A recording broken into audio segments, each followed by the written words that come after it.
Dvo Nityananda Padabcha Runarena Bhushito Vyaktachano Burachincho Vavande Vyasadupino Shri Guru Gaur Gandharva Govindas Cha Ganaisaha Jayanti Patakascha Cha Sarvesham Karunartina. So we are continuing with Sri Chaitanya Charitamrita. We have come to the Ramananda Sambad in chapter 8 of the Madhya Lila. And there's been some introduction to the chapter describing this very ecstatic meeting between Mahaprabhu and Ramananda Rai. And now they are about to begin their famous conversation. Prabhu kohe padashlok sadhyer nirnoy Rai kohe swadharma chadane Vishnu bhakti hoy. Sri Chaitanya Mahaprabhu ordered Ramananda Rai recite a verse from the revealed scriptures concerning the ultimate goal of life. Ramananda replied, if one executes the prescribed duties of his social position, he awakens his original Krishna consciousness. So referring to the Varnashram system, following one's duties within society, in a mood of selflessness. This is actually karma yoga, also what is described as nishkam karma yoga, to fulfill one's duties without any desire for the fruits, for the results of such activity. So Mahaprabhu said, what is the goal of life? And Ramananda is saying that through following the Varnashram system, this is how Vishnu Bhakti can arise. And then he's citing a verse from the Vishnu Purana to substantiate that. Varna Shrama Chada Vata Purushena Parapuman Vishnu Rajyate Panta Nanyata Tosha Kadanam.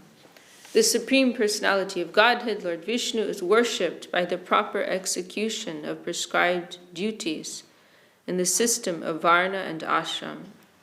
There is no other way to satisfy the Supreme Personality of Godhead. One must be situated in the institution of the 4 Varnas and Ashrams. So this is quite a heavy statement. There is no other way. This is the only way. But, for example, a lot of people here in the West, they don't know the word Varna Ashram, right? They do their duties, and maybe they don't honor the Lord or worship the Lord. So what is their level of... Well, it is like karma yoga. If one can act, if anyone, even if they don't know about the Vedic teachings, if anyone can actually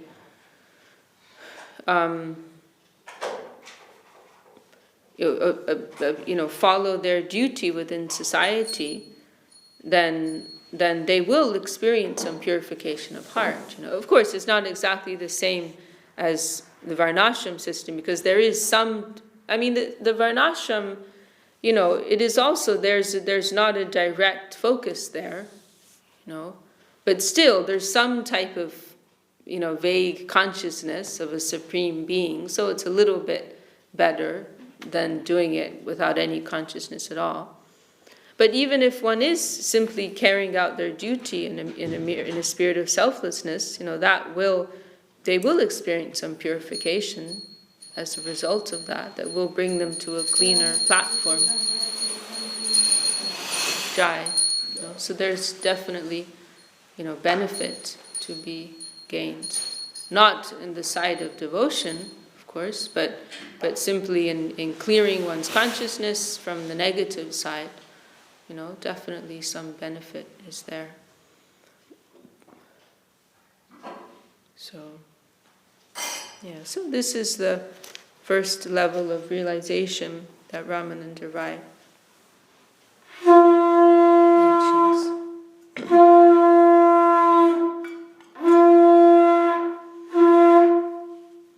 Which, as we were discussing the other day when we were going through Search for Sri Krishna, it's an upgrade, from the general mentality of simply living one's life according to one's whims, but to live one's life regulated by some, ideal of making some positive contribution to the environment, and to do so with the spirit of selflessness. This is there's not a direct focus upon the service of the Lord or pleasing the Lord, but there's this appreciation for leaving aside a life of selfishness and acting within the harmony of an organic whole. So there's some progression there from just living a base, materialistic life. Live your life according to the revealed truth. Leave aside your own conception, follow what has been advised in the scripture.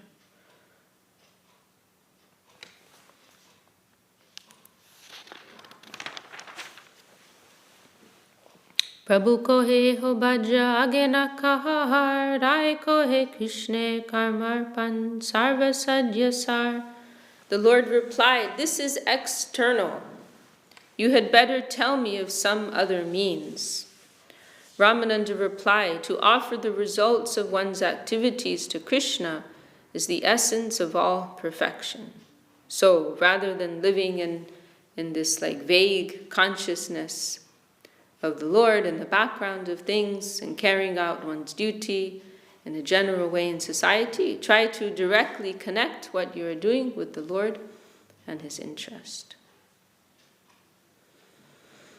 This is superior. So Mahaprabhu he's not saying exactly like this is wrong or this is bad, but he's saying this is an external conception. This is an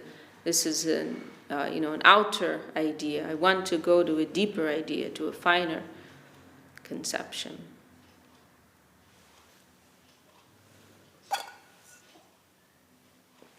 And what we can see, if we're going to, if we make a clear distinction between, where Mahaprabhu is rejecting and where Mahaprabhu begins to accept, then we can see Mahaprabhu is rejecting until he gets to the point of understanding the Lord and the nature of his higher Leela as it is, and free from the prejudice of our own experience in this world of relativity. A theism that is not based upon our conditioned existence, but as it is, as he is, that is like the real starting point of real theistic culture. Before that, it's all relative to our needs based on our conception of ourselves as members of this relative world. How does the Lord fit into me, into my little world here, into my experience here and now, instead of how can I fit into the Lord's world, His higher world, and that absolute reality. So this also, this is superior, Krishna, what's called Krishna Karmarpan, to offer the results of one's activity to the Lord. This is superior to the Varnashram system because there is a direct consciousness of the Lord. However, Mahaprabhu also rejects this because this is still coming from a place of one's conception of self in this world, that I want to offer this to the Lord. This is what I have and this is what I like, and I'm offering this to the Lord. Whereas higher level devotion is, what is the Lord's nature? What does He like? What does He want me to do? And then to offer that. So first that spirit of surrender, and then to offer accordingly, according to the Lord's desire. Okay, so Ramananda Rai says, Krishna Karmarpan, Sarva Sadyasar. So Mahaprabhu said, "This is external, you had better tell me of some other means." Ramananda replied, "To offer the results of one's activities to Krishna is the essence of all perfection." And now Ramananda cites this famous verse from Bhagavad Gita to substantiate. Yat karoshi yarashnashi yajjuhosi dadasi yat tapasyasi kunteya tat kurushva madarpanam. Ramananda Rai continued, "My dear son of Kunti, whatever you do, whatever you eat, whatever you offer in sacrifice, whatever you give in charity, and whatever austerities you perform, all the results of such activities should be offered to me, Krishna, the Supreme Personality of Godhead." And this verse, it can be understood in different ways. But there is an implication here that whatever you happen to be doing, just offer that to the Lord. That idea can be taken from here. So it's a little hazy as to what is the mood of devotion behind this. So therefore, Mahaprabhu also rejects this. It is not that whatever you're doing, you offer, but first offer and then do. So Mahaprabhu rejects. Prabhu ko he ho bhajage kahar, rai ko he swadharma tyage sadyasar. This is also external, Mahaprabhu said. Please proceed and speak further on this matter. Then Ramananda Rai replied, "To give up one's occupational duties in the Varnashram system is the essence of perfection." I don't think I read the verse. Prabhu ko he ho bhajage kahar, rai ko he swadharma tyage sadyasar. So first Ramananda Rai said to do your duties, to do your duty, and now Ramananda Rai is saying to give up your duty.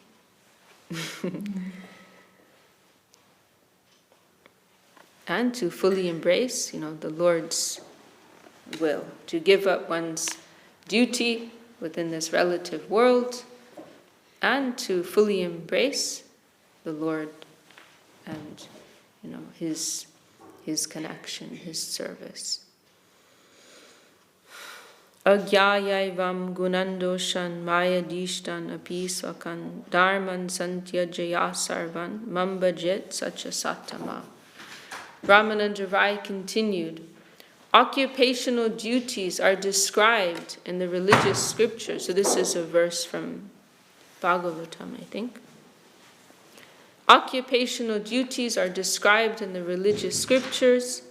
If one analyzes them, he can fully understand their qualities and faults, and then give them up completely to render service unto the Supreme Personality of Godhead.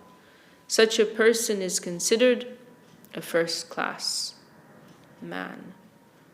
And then second verse cited here from Gita, famous verse of Gita, Sarva dharmam prityaja mamekam sharanam vraja aham tvam sarva papebhyo mokshaya shami ma shucha. As stated in scripture, Bhagavad Gita 1866, after giving up all kinds of religious and occupational duties, if you come to me, the Supreme Personality of Godhead, and take shelter, I will give you protection from all of life's sinful reactions. Do not worry. Prabhu ko he ho bhajage kahar, rai ko he gyan mishra bhakti sadyasar. But Mahaprabhu also rejects this. After hearing Ramananda Rai speak in this way, Lord Sri Chaitanya Mahaprabhu again rejected his statement and said, "Go ahead and say something more." Ramananda Rai then replied, "Devotional service mixed with empiric knowledge is the essence of perfection." And now another Bhagavad Gita verse. Brahma bhuta prasanat mana shochati na kankshati sama sarveshu bhuteshu madbhaktim labhate param. Ramananda Rai continued, according to the Bhagavad Gita, one who is thus transcendentally situated at once realizes the Supreme Brahman and becomes fully joyful. He never laments or desires to have anything. He is equally disposed toward every living entity.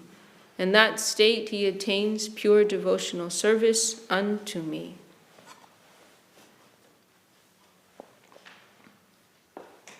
Prabhu kohe ho bhajage kahar, rai kohe jnana shunya bhakti sadhyasar. After hearing this, the Lord as usual rejected it, considering it to be external devotional service. He again asked Ramananda Rai to speak further, and Ramananda Rai replied, pure devotional service without any touch of speculative knowledge is the essence of perfection. Jnana shunya bhakti sadhyasar.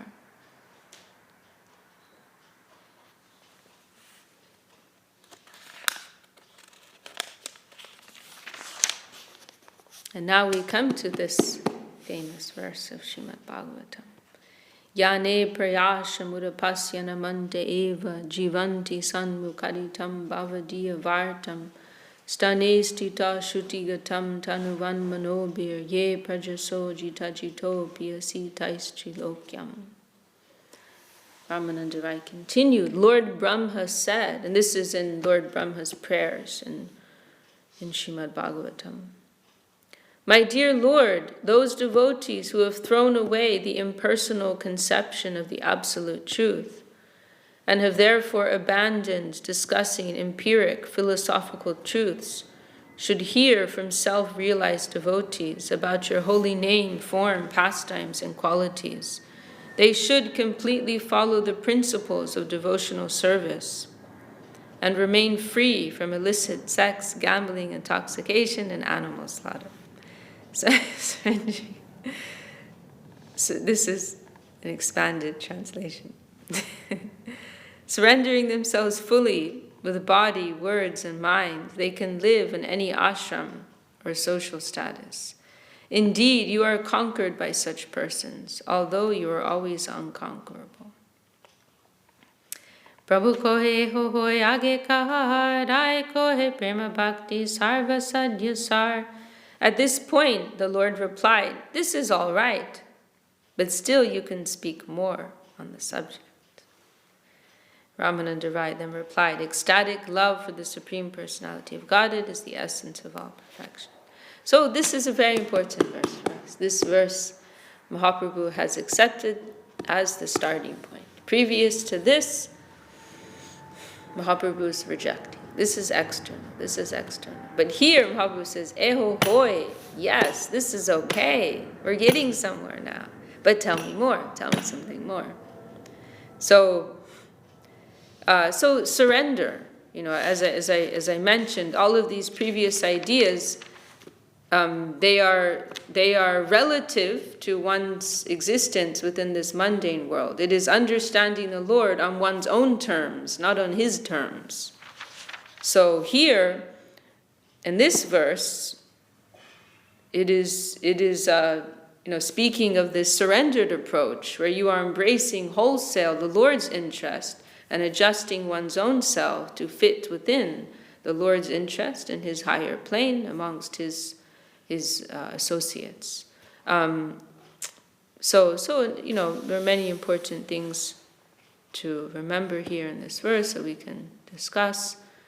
Firstly, here, jnane prayasham. This prayash means endeavor. So jnane prayasham, the endeavor for knowledge. Udapasya means to throw it away, to give it up. And so to give up the endeavor for knowledge, that is literally what is being said here. And we've heard Srila Sridhar Maharaj discuss this word udapasya. He broke it up, uta apa asya, and he said it means to hatefully throw it far away, like that. Very strong, very strong.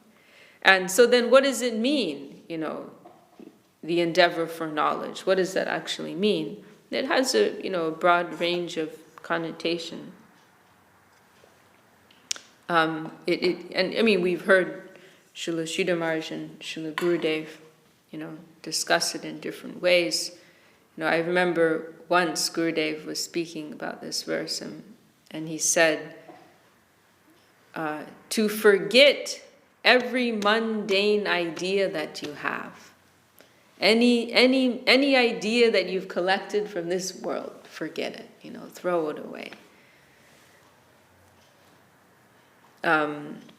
It can also refer to, as it's mentioning here, an impersonal approach to the Lord, the endeavor for liberation.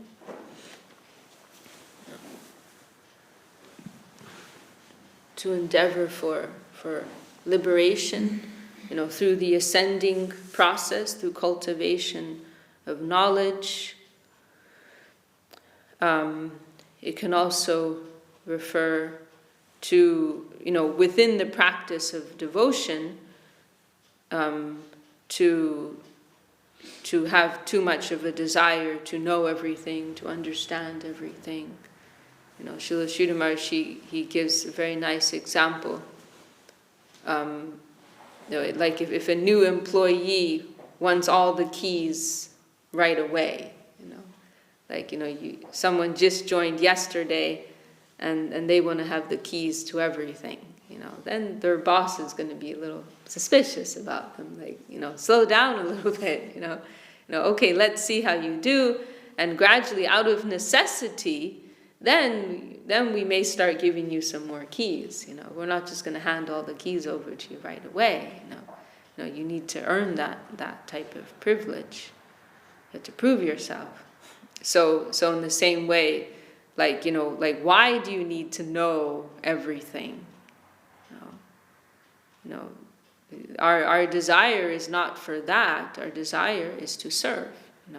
And we were discussing this point last night. The Lord can only be known through surrender and through devotion. He doesn't need to give himself to anybody. He has no obligation whatsoever to reveal himself to anyone. He is only attracted by love, devotion, surrender, sharanagati. So that is the only way to capture him.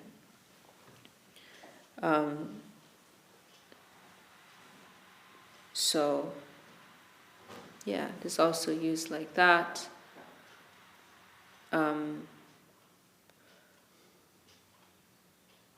Also, the spirit of calculation, that is also a type of,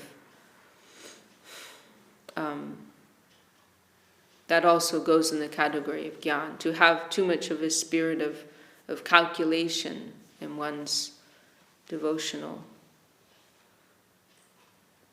practice. That I will give this and I'm expecting to get this back. No.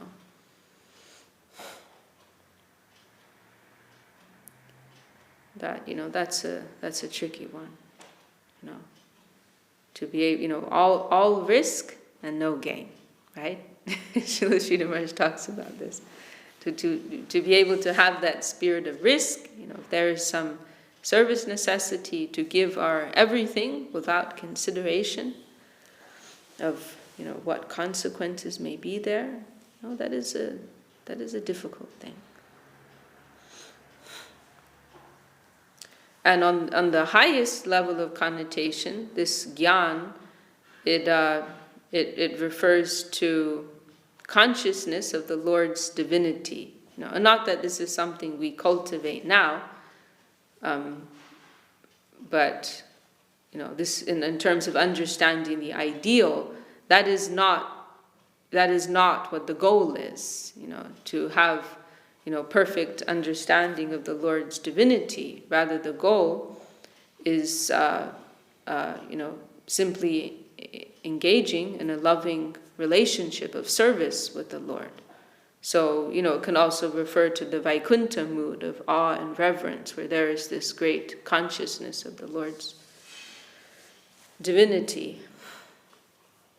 Because within that type of calculation, there can be some feeling of obligation, duty, right? That this is God, I'm supposed to bow to him, I'm supposed to serve him, Whereas in Vrindavan, it is all based on spontaneous heart attraction.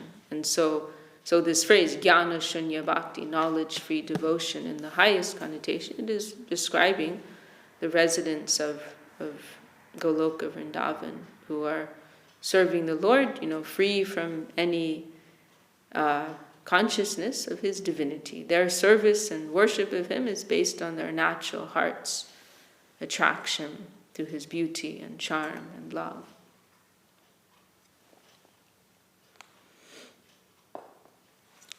So, Gyane prayasham upashyanamanta eva jivanti san mukhalitam pavadiya vartan. And then another important point here is to take shelter of the sadhus. And this is one of the things that is missing in the Sarva Dharmam Prityaja verse of Bhagavad Gita. It is a hazy description in the Sarva Dharmam verse. It is simply saying, surrender to me, but that's a vague idea because you don't actually surrender directly to Krishna. That is impossible. So here in this verse of Srimad Bhagavatam, it is clarified, you surrender to my devotees. And Bhavadiya Vartam, and the Lord who is this? Yeah, this is spoken by Lord Brahma to the Lord, right? So he's saying to Krishna, to hear Bhavadiya Vartam, to hear talks about you from your devotees, from the lotus mouths of your devotees. And then to surrender to those tanuvan manobir, to what is heard from the mouths of these great devotees, to dedicate oneself. So it's not just a passive hearing, but tanuvan manobir means bodily, verbally, and mentally, kai, man, vak, to surrender to those talks. So one's life will be lived, on what is told in those talks, on the basis of what is told in those talks. And then it is also mentioned in this verse, stane stito, means wherever you are situated, one will begin such an approach to the Lord. So that means that one doesn't necessarily need to change their particular situation. Or Swami Maharaj says here, they can live in any ashram or social status. So it is an internal offering, an internal approach. One does not necessarily need to change how they are situated. And then another way that Srila Sridhar Maharaj has, another idea Srila Sridhar Maharaj has indicated in relation to this is that from whatever conception you are at, you can immediately come to this. You don't need to, because sometimes persons have this idea that you have to move gradually through different conceptions before you come to the highest, right? It is like in Bhagavad Gita, right? You see there's different approaches, different lines of progress that are described there. There's the gradual development going from karma yoga to jnana yoga to ashtanga yoga and to bhakti yoga, or you can go straight to bhakti yoga, right? So sometimes people have this idea that there should be some gradual development. And Srila Sridhar Maharaj, he also told of this occasion when he met with one man who is a member, I'm trying to remember the name of it,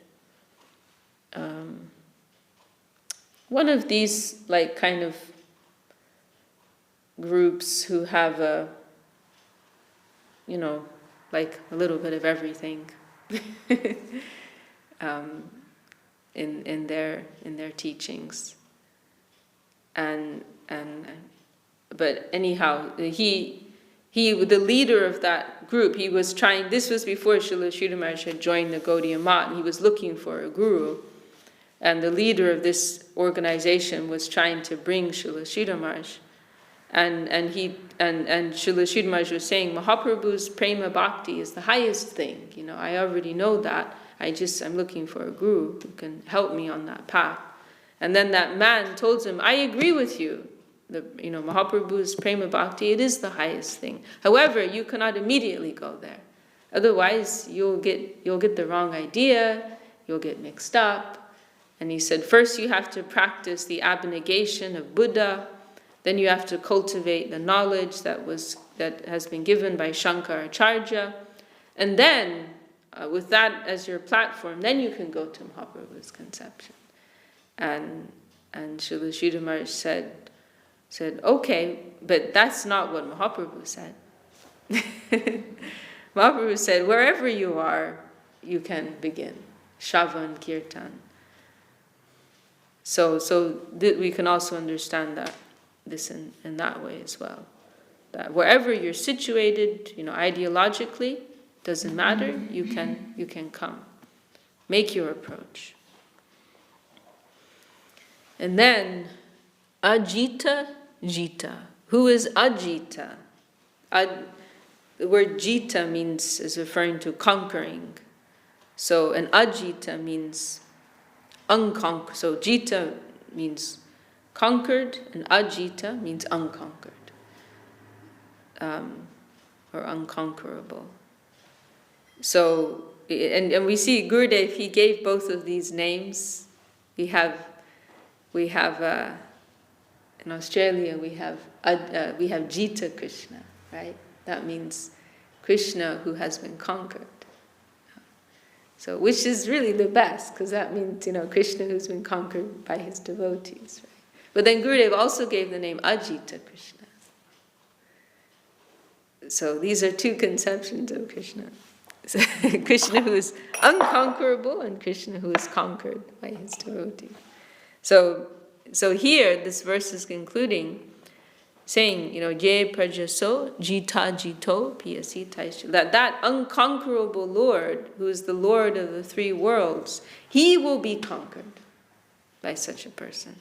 Someone who can make this approach of the surrendered approach, someone who can fully surrender to me in this type of mood, they will be conquered by, I will be conquered by them. This is the power of surrender, devotion.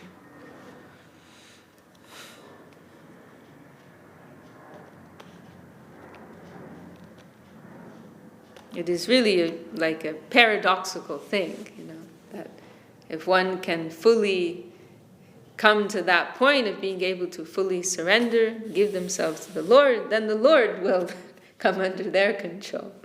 He will surrender to them. It's a very high level of devotion. And this is also, this is the Srila Saraswati Thakur pointed out, this is the symptom of real devotion, that the Lord has been conquered by them. The Lord is attracted by their devotion, is moved by that. And that is also mentioned in Bhakti Rasamrita Sindhu, in one of the 6 characteristics of devotion. Shri Krishna Karshina Chasa. That the Lord, he will be attracted by that. Kleshagni, that it will dispel all sorrow. Shubhada, it will bestow all goodness, all auspiciousness. Kleshabdi, Shubhada, Moksha Laguta Krit. It will make the attainment of liberation, moksha, appear very inconsequential, very insignificant. Sudorlabha, it is extremely rare. And Kleshagni, Shubhada, Moksha Laguta Krit. Sandrananda Visheshatma, it is the abode of extreme joy, Ananda. Sudorlabha, it is rare. And then the last, that it is the attractor of the Lord himself. The Lord will be moved, will be compelled by the devotion of such a person, someone who has, real devotion.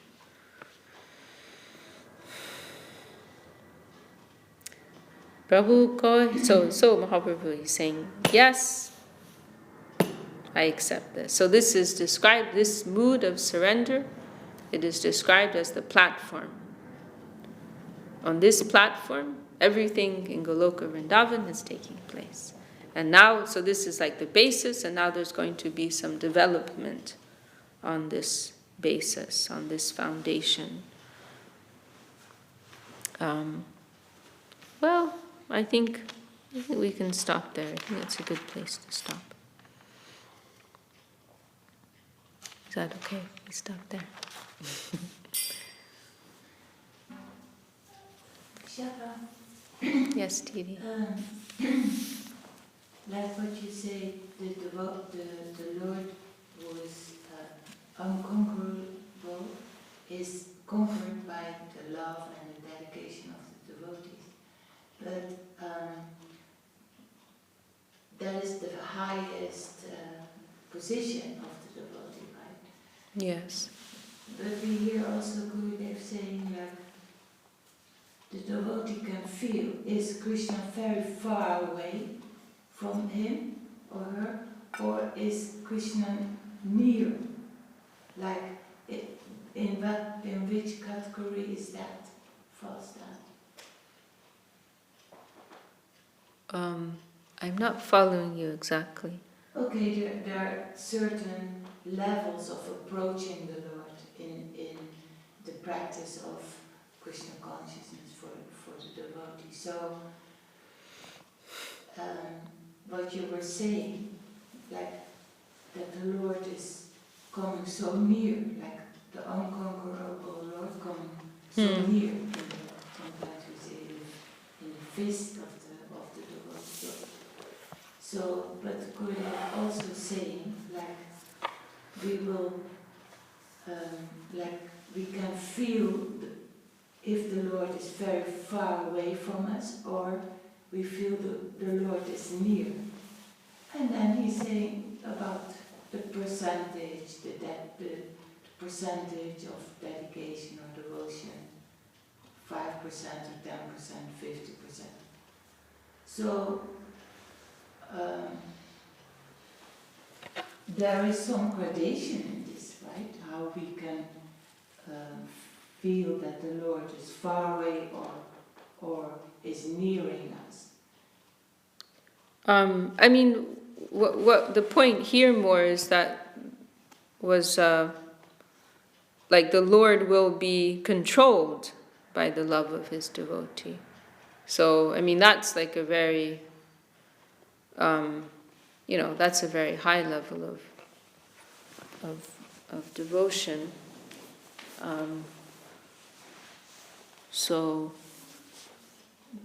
But I mean, if we're speaking about how we will feel the Lord's presence in our lives, I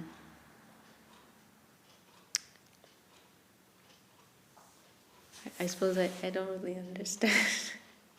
Yeah, what you say, the presence of the Lord in your life. Yeah, how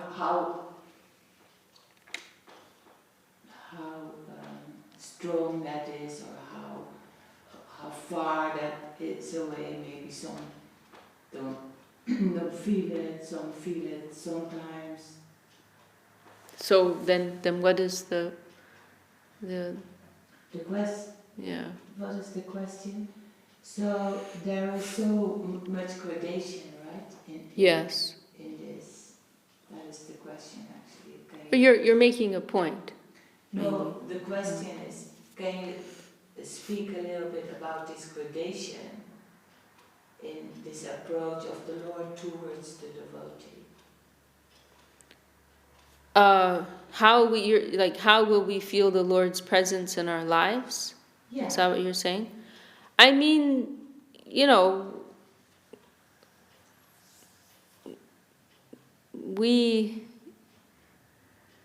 first of all, we don't expect to ever have a direct relationship with the Lord. It will always be in the shelter of His devotees.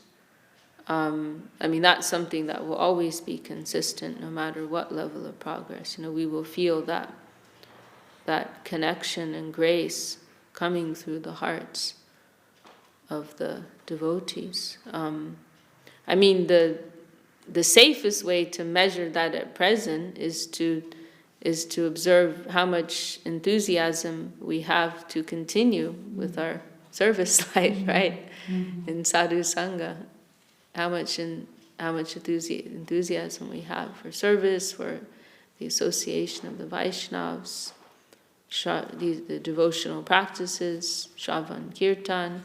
How much desire do we have for that, in our hearts? That's really the safest and healthiest way, because we cannot really judge our senses, our emotions, our feelings very much. We can't necessarily properly interpret what's going on in the environment around us. Of course, different things may come in the environment, but that are, the Lord's grace, but we may not have the vision to understand or perceive that. So, I would say the safest answer that I could give would be, how much enthusiasm do I have to get up tomorrow and do it all again? If we have that, then, and to what degree we have that, we have the Lord's mercy, But, it's also normal that we will go through ups and downs, But if we're able to, and periods of darkness can come to purify us, They can come to support our overall, a period of down can come to support our overall, movement of progress. So, but if we're able to stick to the path, somehow or another, in one way or another, then that is a very good sign. Just as Srila Sridhar Maharaj says, just to go on, that's not a light thing. That means that one has something substantial. One has something very substantial if one is able to go on, day after day, year after year. Then one has some very valuable wealth in their heart.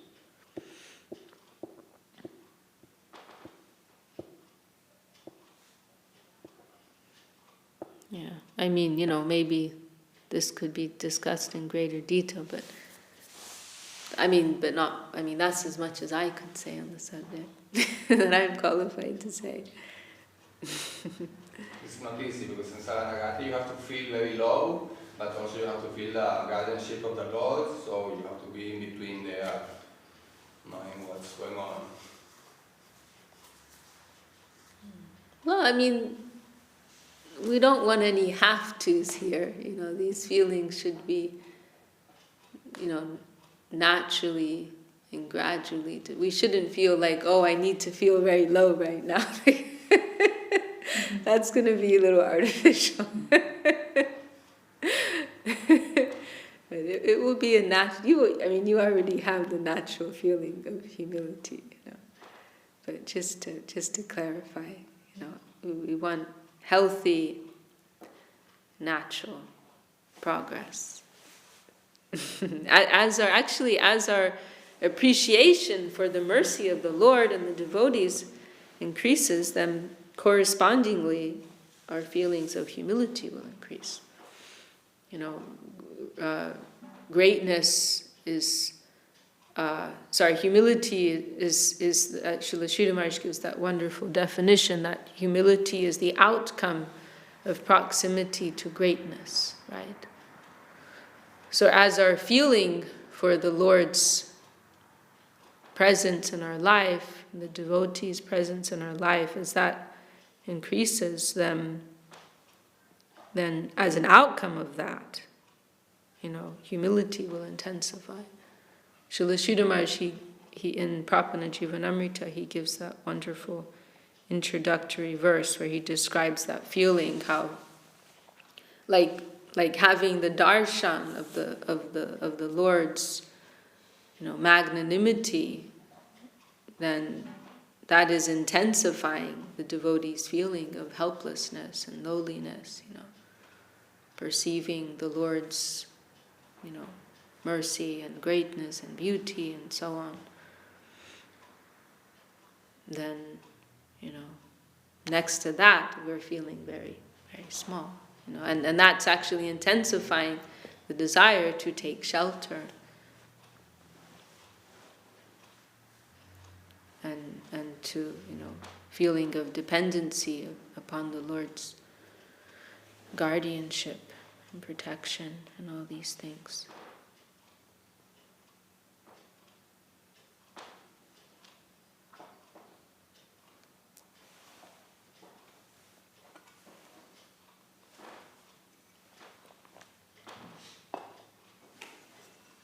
All right. Well, any last thing? Whose turn is it to chant?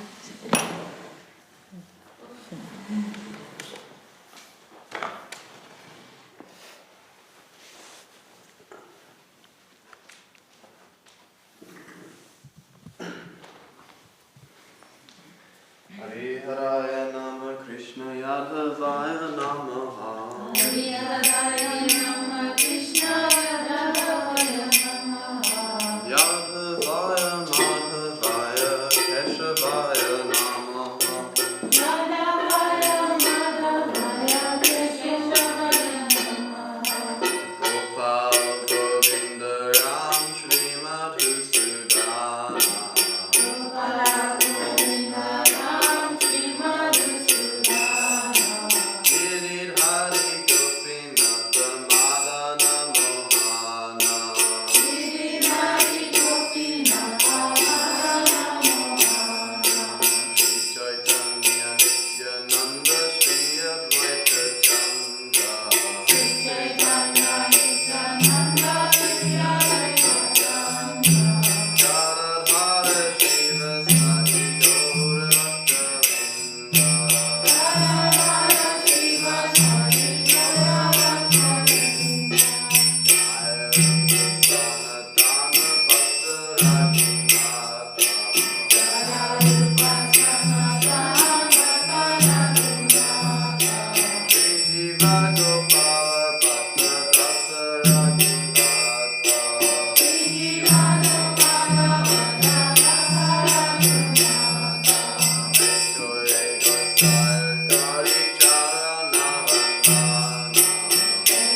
uh,